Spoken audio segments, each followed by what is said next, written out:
श्रीमद् भगवद गीता यथारूप अध्याय 7 श्लोक संख्या 28।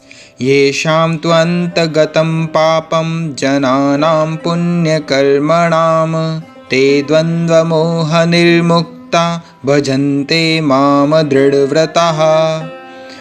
जिन मनुष्यों ने पूर्व जन्मों में तथा इस जन्म में पुण्य कर्म किए हैं और जिनके पाप कर्मों का पूर्णतया उच्छेदन हो चुका होता है, वे मोह के द्वंद्वों से मुक्त हो जाते हैं और वे संकल्प पूर्वक मेरी सेवा में तत्पर होते हैं। तात्पर्य: इस अध्याय में उन लोगों का उल्लेख है जो दिव्य पद को प्राप्त करने के अधिकारी हैं। जो पापी, नास्तिक, मूर्ख तथा कपटी हैं, उनके लिए इच्छा तथा घृणा के द्वंद्व को पार कर पाना कठिन है। केवल ऐसे पुरुष भक्ति स्वीकार करके क्रमशः भगवान के शुद्ध ज्ञान को प्राप्त करते हैं जिन्होंने धर्म के विधि विधानों का अभ्यास करने, पुण्य कर्म करने तथा पाप कर्मों के जीतने में अपना जीवन लगाया है। फिर वे क्रमशः भगवान का ध्यान समाधि में करते हैं।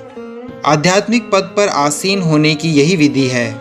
शुद्ध भक्तों की संगति में कृष्ण भावनामृत के अंतर्गत ही ऐसी पद प्राप्ति संभव है, क्योंकि महान भक्तों की संगति से ही मनुष्य मोह से उबर सकता है।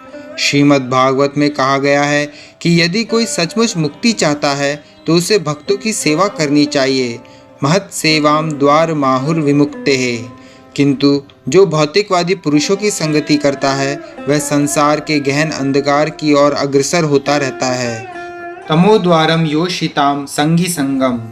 भगवान के सारे भक्त विश्व भर का भ्रमण इसलिए करते हैं जिससे वे बद्ध जीवों को उनके मोह से उबार सकें।